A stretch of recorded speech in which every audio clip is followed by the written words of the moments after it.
분부 일어나셔서 찬송가 10장 부르심으로 하나님 앞으로 같이 나아갑니다. 찬송가 10장입니다.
내가 내 손이 수고한 대로 먹을 것이라. 내가 복되고 형통하리로다.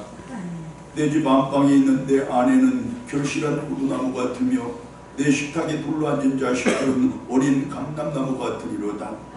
여호와를 경외하는 자는 이같이 복을 부어드리로다.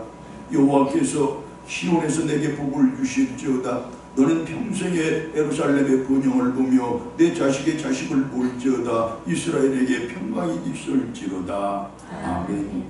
하나님 아버지, 우리들 곳의 가정이 전부 이 말씀처럼 복된 가정 이루게 하여 주시고, 아버지의 수고와 어머니의 기도가, 자식들의 성실과 효도가, 그리고 온 가족들의 믿음이 그 가정을 행복의 동산으로, 평화의 동산으로, 사랑의 동산으로 만들어가는 복누리게 하여 주시고, 그 가정 속에서 언제나 천국을 누리는 귀한 역사 있게 하여 주시옵소서. 복된 명절에 모든 가정을 위해 믿음이 있는 웃음꽃이 활짝 피어나는 그 은총 더하시기를 바라옵고, 이 시간도 성령이 온전히 등장하시는 복된 시간이기를 원하오며 우리 주님 예수 그리스도의 이름으로 기도드리옵나이다. 아멘.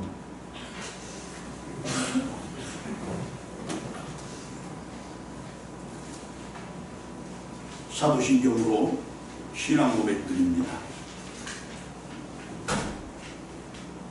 나는 전능하신 아버지 하나님 천지의 창조주를 믿습니다. 나는 그의 유일하신 아들 우리 주 예수 그리스도를 믿습니다. 그는 성령으로 잉태되어 동정녀 마리아에게서 나으시고 본디오 빌라도에게 고난을 받아 십자가에 못 박혀 죽으시고 장사된 뒤 사흘 만에 죽은 자 가운데서 다시 살아나셨으며 하늘에 오르시어 전능하신 아버지 하나님 우편에 앉아 계시다가 거기로부터 살아있는 자와 죽은 자를 심판하러 오십니다. 나는 성령을 믿으며 거룩한 공교회와 성도의 교제와 죄를 용서받는 것과 몸의 부활과 영생을 믿습니다. 아멘. 교동문 37번입니다.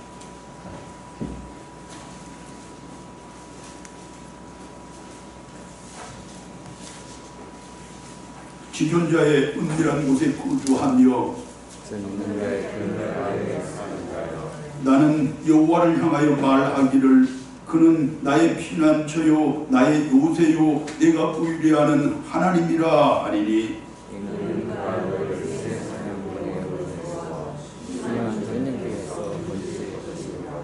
그가 너를 그의 깃으로 덮으시리니 내가 그의 날개 아래에 피하리로다. 천명이 내 왼쪽에서 만명이 내 오른쪽에서 엎드러지나 그가 너를 위하여 그의 천사들을 명령하사 하나님이 이르시되 그가 나를 사랑한즉 내가 그를 건지리라. 그가 내 이름을 안즉 내가 그를 높이리라. 아멘. 428장 찬송입니다.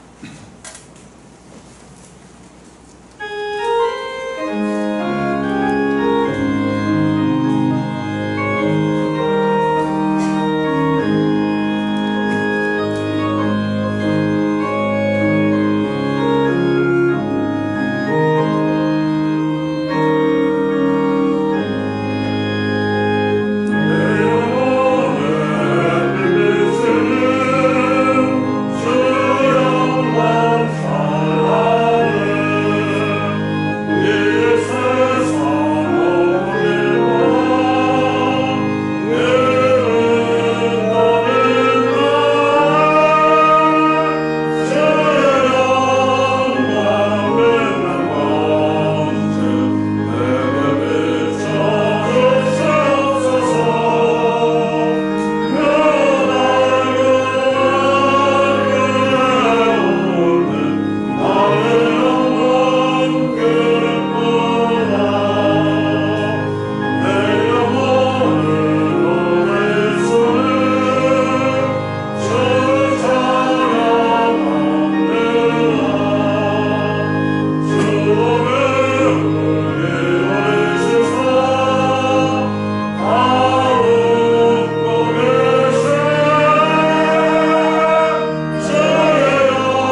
아버지, 부족하고 연약한 저희들을 택하시고 부르시어 이 시대를 비경하고 우리 사회를 가꾸는 하늘나라의 농부들로 삼아주셨음을 진심으로 감사드립니다. 하나님, 저희의 열심히 한 발걸음을 통하여 예수께서 주관하는 모든 영혼을 나타나게 하시고 저희의 성실한 땅을 통하여 이 사회에서 경험하는 모든 신령들이 다시 하나님 아버지, 작품의 세계는 물론 우리 사회 역시 온통 불안과 공포의 도가니입니다. 살상과 죽음이 일상화되었습니다. 두려움에 떨고 배고픔에 신음하는 사람들로 넘쳐나는 이 지구촌입니다. 주님께서만이 이 세상에 소망이시며 주님께서만이 마음의 위로를 요하실 수 있는 분이시니 온 세상을 주님 가르쳐 주시옵소서. 만민들을 직접 위로해 주시옵소서. 하나님 아버지, 섭리 가운데서 우리 교회를 이루시고 계획 가운데서 이곳에 자리 잡게 하셨으니 우리 교회로 온 세상을 밝히는 불기둥이 되게 하시되 특별히 지역사회의 희망의 등불이 되게 하시옵소서.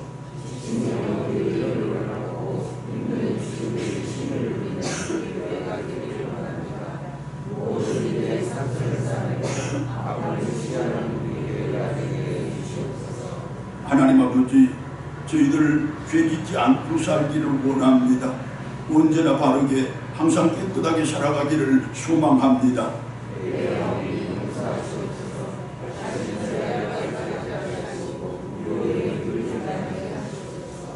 하나님 아버지, 저희들 추석 명절을 지내고 있습니다. 내가 진정한 하나님의 자녀요 거룩한 성도임을 잘 증명하는 저희들의 이번 명절이 되게 주시옵소서. 온 가족들을 전부하는 복으로 삼게 해 주시옵소서. 거룩하고 복된 날에 온 누리와 만민들에게 하늘의 평강과 기로가 함께하기를 바라옵고 거룩한 이 시간에 주님의 품에 온전히 안기는 저희들이 되기를 원하오며 나보다 나를 더 사랑하시며 우리를 우리보다 더 사랑하시는 주님 예수 그리스도의 이름으로 기도드리옵나이다. 아멘.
하나님의 말씀 창세기 6장 5절로 12절의 말씀입니다.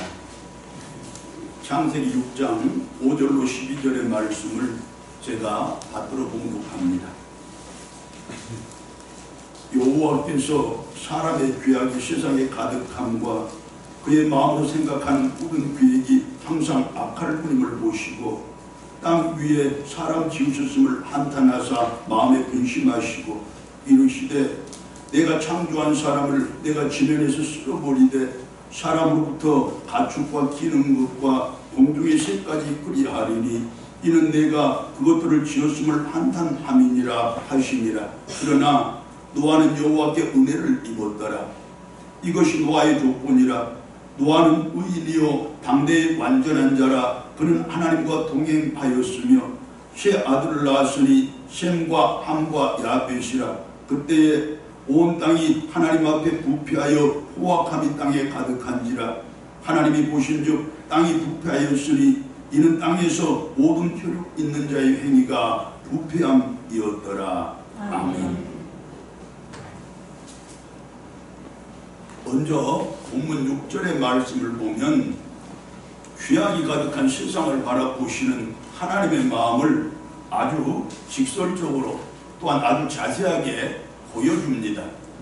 땅 위에 사람 지으셨음을 한탄하사 마음에 근심하시고, 한탄하다라는 이 말은 인나엠이라는 원어로 기록된 단어인데 자신이나 또는 타인의 아픈 현실로 말미암아서 고통에 신음하거나 특별히 끓어오르는 내 분노 때문에 내 숨이 찬다라는 뜻입니다. 또한 근심한다라는 이 말은 야차브라는 원어로 기록된 단어인데 배신감 등으로 인해서 내 마음이 찢어지거나 그 찢어지는 마음의 고통을 어쩌지 못하여 심히 몸소리친다라는 의미의 말입니다. 자, 그리고 이 말씀을 참고로 본문 5절부터 8절까지의 말씀을 쉬운 말로 풀어보면 이렇습니다.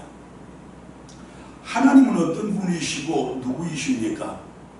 창조주이시고 나를 지으신 분이십니다.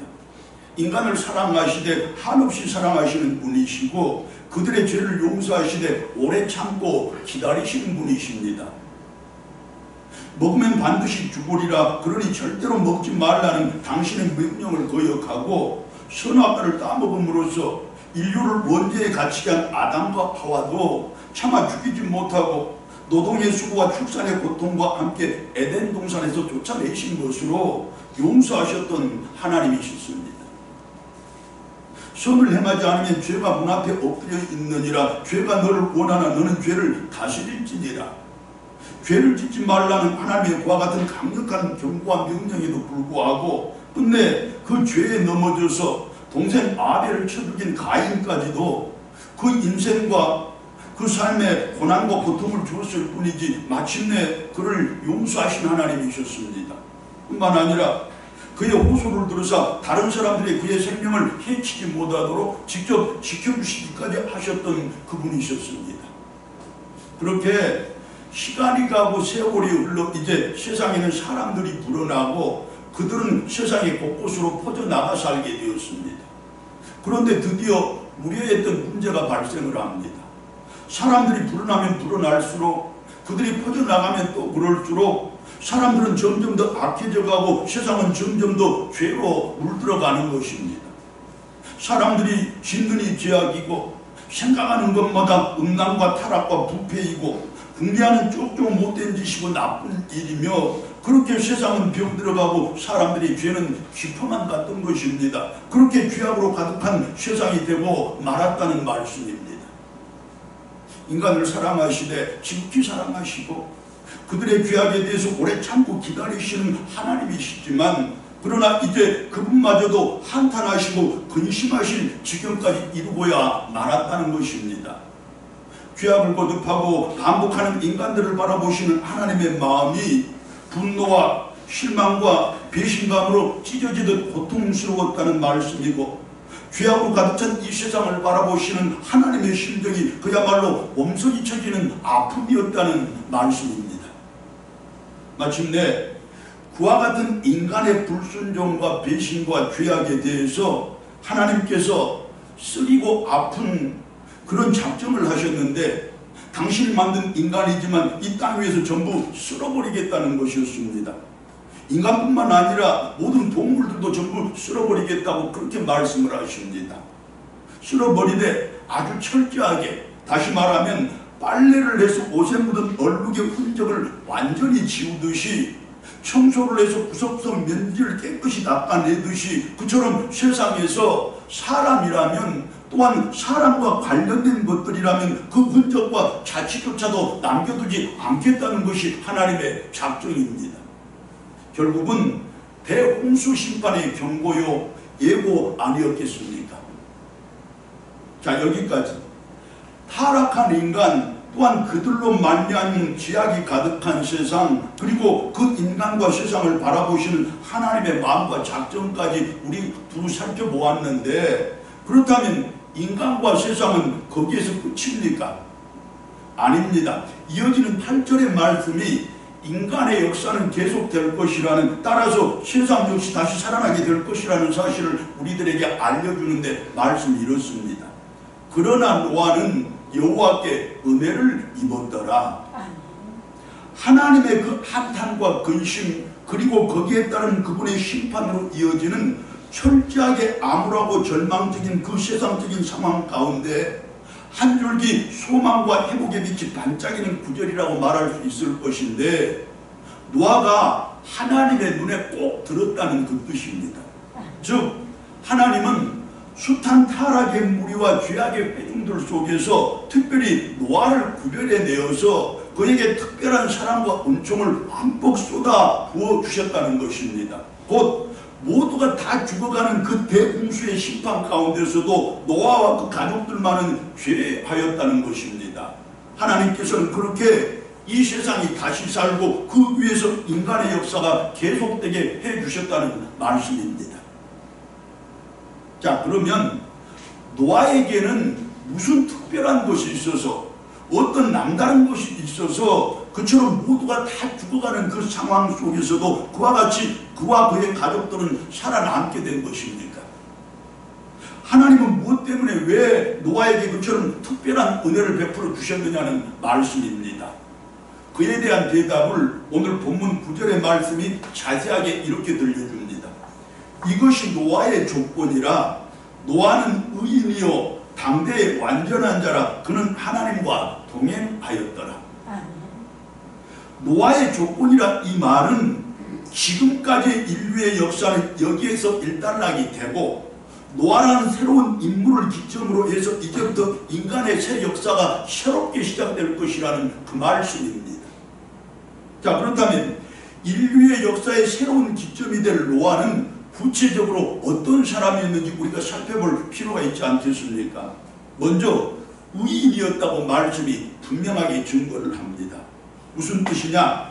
하나님 앞에서 정직했고 다른 사람들에게 진실했고 자기 자신에 대해서는 성실한 삶을 살았던 사람이 바로 노아였다는 말씀인데, 한마디로 착하고 올바른 사람이었다는 뜻입니다. 다음은 완전한 사람이었다는 말씀인데, 신앙적으로는 경건했고 도덕적으로는 순결했으며 윤리적으로도 흠잡을 만한 데가 한 군데도 없는 사람이었다는 것입니다. 곧 노아는 일평생 경건성과 도덕적 탁월함을 잘 유지하면서 살았던 사람이라는 말씀입니다.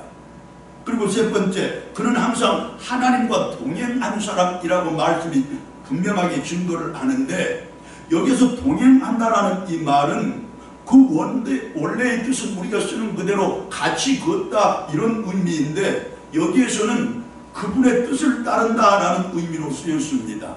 다시 말하면 노아는 당대의 시대와 사회의 부패상과 타락상과는 상관없이, 그럼에도 불구하고 언제나 하나님과 교제를 하고 항상 그분의 뜻을 쫓아 경건하고 성결한 삶을 살았다는 것이고, 곧 아름다운 삶과 인생을 엿보내었다는 그 뜻입니다.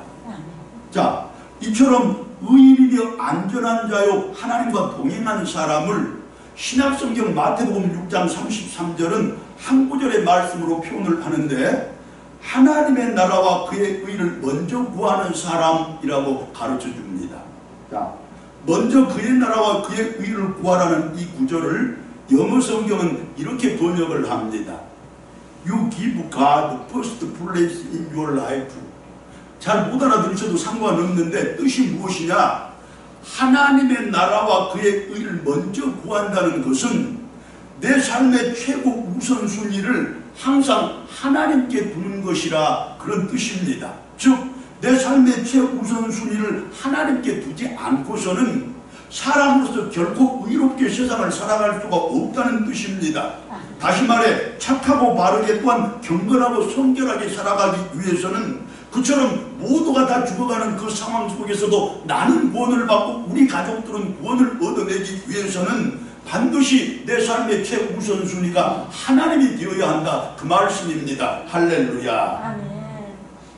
자, 이처럼 자기의 삶의 최우선순위를 하나님께 두는 그것이 바로 의롭게 사는 방법이고 완전한 자가 되는 방법일 뿐만 아니라 하나님과 동행하는 삶의 절대적인 방법인데, 그렇다면 삶의 최우선순위를 하나님께 둔다는 것이 또 무슨 의미인지를 우리가 깨우쳐야 되지 않겠습니까? 다름 아닌 내 삶의 모든 면에서 하나님과 바른 관계를 유지한다, 그 뜻입니다. 이제 내 삶의 모든 면에서 하나님과 바른 관계를 맺어서 의롭게 살아가는 우리들이 되어야 할 것인데, 완전한 성도도 되고 하나님과 동행하는 성도들이 되어야 할 것인데, 그렇게 나를 시작으로 해서 우리 가문의 신앙의 역사를 새롭게 써내려가고, 나를 시작으로 해서 우리 가정의 행복의 새 역사를 새롭게 이루어가는 우리들이 되어야 할 것인데, 그 의로운 삶의 구체적인 모양이 어떤 것입니까? 우리는 오늘 이 본문의 노아의 삶 속에서 그 의로운 삶의 구체적인 모습을 볼 수가 있습니다. 그의 삶을 통해서 우리가 배울 수 있다는 말씀입니다. 자, 본문 9절의 말씀을 다시 한번 보겠습니다. 노아는 의인이요 당대의 완전한 자라. 그는 하나님과 동행을 했더라. 자, 노아는 삶의 최우선순위를 항상 하나님께 두고 살았다는 말씀이고, 다시 말하면 언제나 하나님과 바른 관계를 맺었던 사람이라는 뜻입니다. 결론적으로 항상 경건하고 성결하게, 언제나 착하고 정직하게 살았으며 늘 그처럼 올바른 삶을 영위해갔던 노아라는 뜻입니다. 자, 그러면 노아는 도대체 어떤 삶을 살았기에, 그의 실제적인 생활의 모습이 어떠했기에 하나님께서 노아의 삶을 그처럼 평가를 해주신 것입니까? 자, 먼저 창세기 6장 5절과 6절 그리고 8절의 말씀을 제가 봅니다. 여호와께서 사람의 죄악이 세상에 가득함과 그의 마음으로 생각하는 모든 계획이 항상 악할 뿐임을 보시고 땅 위에 사람을 지으셨음을 한탄하사 마음에 근심하시고, 그러나 노아는 여호와의 은혜를 입었더라. 하나님께서 보시기에 당시의 세상 사람들은 전부 다 죄악의 노예들로 살아갔지만 노아만큼은 의롭게 살아가더라는 것입니다. 노아는 당시의 시대의 흐름이나 세상의 풍조에 빠져 살지 않았다는 말씀입니다. 즉 세상의 풍조로부터 자신을 잘 지켜내는 그것이 바로 하나님과 바른 관계를 맺는 것이라는 뜻이고, 그때서야 비로소 내가 의롭게 살아갈 수가 있다는 말씀입니다. 여러분, 참고로 사탄이 세상 사람들을 유혹할 때 가장 자주 쓰는 말들이 무엇인지 아십니까? 첫 번째로 이렇습니다. 야, 두 번도 말고 딱 한 번만 해봐. 한 번쯤은 괜찮잖아. 정말로 이번이 마지막이야. 다시는 그럴 일